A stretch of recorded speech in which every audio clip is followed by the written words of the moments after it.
اعوذ باللہ من الشیطان الرجیم بسم اللہ الرحمن الرحیم۔ حضرت آدم علیہ السلام نے دیکھا کہ فرشتے ان کے پیچھے پیچھے پھرتے رہتے ہیں اور سبحان اللہ پڑھتے ہیں۔ حضرت آدم علیہ السلام نے عرض کی، یا اللہ، یہ فرشتے میرے پیچھے کیوں پھرتے ہیں؟ ارشاد ہوا کہ میرے حبیب کے نور کی زیارت کرتے ہیں۔ عرض کی، یا اللہ، یہ نور میری پیشانی میں ہونا چاہیے تاکہ فرشتے میرے آگے کھڑے ہوں، لہٰذا وہ نور پیشانی میں رکھ دیا گیا۔ وہ نور پیشانی آدم میں آفتاب کی طرح چمکتا رہا اور فرشتے صفیں باندھے اس کی زیارت کرتے رہے۔ حضرت آدم علیہ السلام نے خواہش ظاہر کی کہ میں بھی دیکھوں، تو وہ نور ان کی انگلی میں ظاہر ہوا۔ انہوں نے چوم کر آنکھوں پر رکھا اور کہا، قرۃ عینی بکا یا رسول اللہ۔ اب آدم علیہ السلام بھی زیارت کرتے اور کہتے، تم ظاہر میں میرے بیٹے اور حقیقت میں میرے باپ ہو، ظاہر میں میرے پول، حقیقت میں میری نخل، ظاہر میں میرے پول، حقیقت میں میری نخل۔ یہ صدا ان کی یاد میں ابو البشر کی ہے۔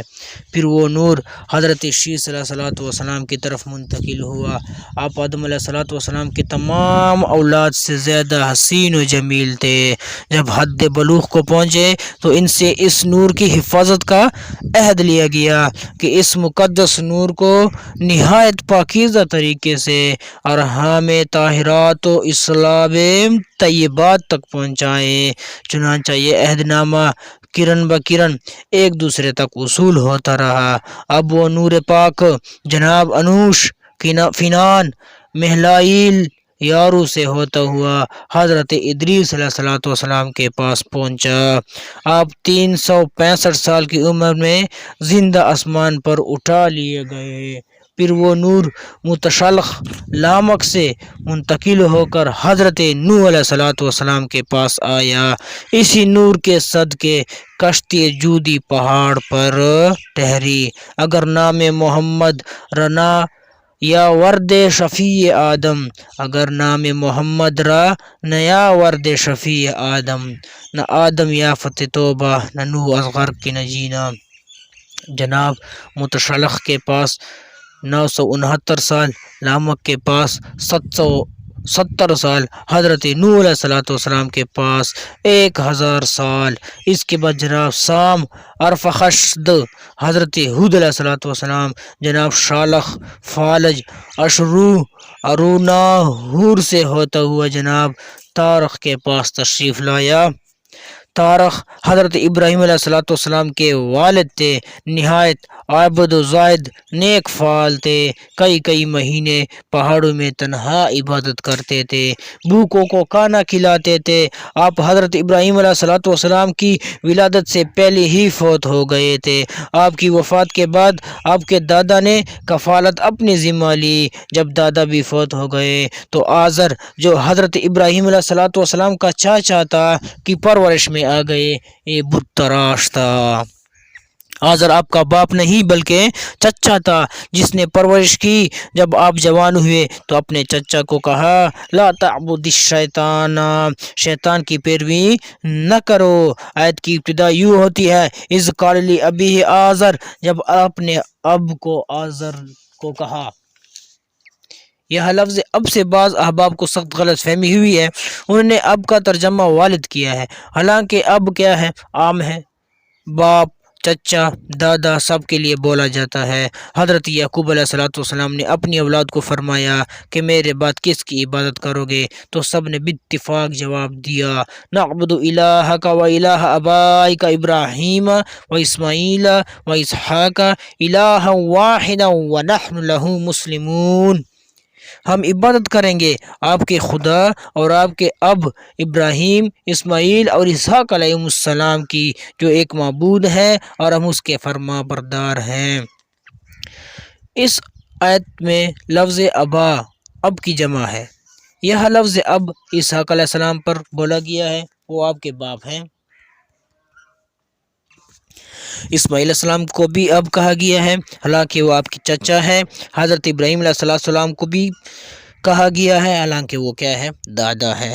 اس آیت سے معلوم ہوا کہ اب چچا دادا سب کے لیے بولا جا سکتا ہے۔ باپ کے لیے عربی زبان میں حقیقتاً لفظ والد ہے۔ والد باپ کے بغیر کسی اور کے لیے نہیں بولا جاتا۔ تورات وغیرہ کتب سابقہ میں بھی یہی تصریح ہے کہ ابراہیم کے والد کا نام تاروخ تھا۔ اس وضاحت کی ضرورت اس لیے پیش آئی کہ یہ حقیقت مسلمہ ہے کہ نبی کریم صلی اللہ علیہ وآلہ وسلم کا نور پاک حضرت آدم علیہ السلام سے لے کر حضرت عبداللہ تک پاک پشتوں طیب پیشانیوں میں ہی منتقل ہوتا رہا۔ قرآن کریم میں ہے الذی یراک حین تقوم وتقلبک فی الساجدین۔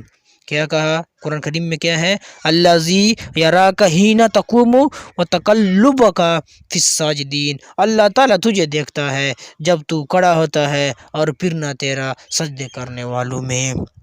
اس آیت کے تفسیر میں امام فخر الدین رازی قدس سرہ فرماتے ہیں کہ اس کا معنی یہ ہے انہ کان ینقلا نورہ من ساجد الی ساجدین۔ وہ نور منتقل ہوتا رہا ایک سجدہ کرنے والے سے دوسرا سجدے کرنے والے کی طرف۔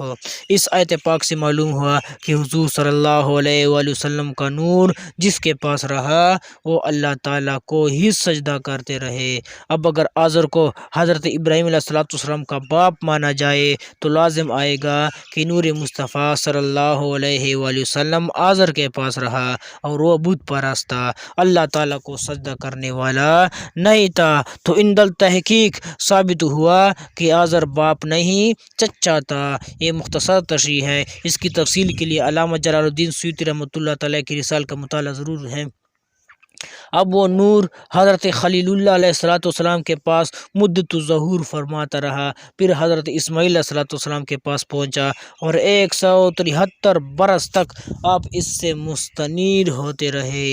پھر جناب کیزار، حمل، ثابت، یسع، عود، عدنان، معد، نزار، مزر، الیاس، مدرکہ، خزیمہ، کنانہ، نظر، مالک، فہر، غالب، کعب، مرا، کلاب، کسا، عبد المناف، ہاشم، عبد المطلب سے ہوتا ہوا حضرت عبداللہ رضی اللہ تعالی عنہم کے پاس ظہور پذیر ہوا۔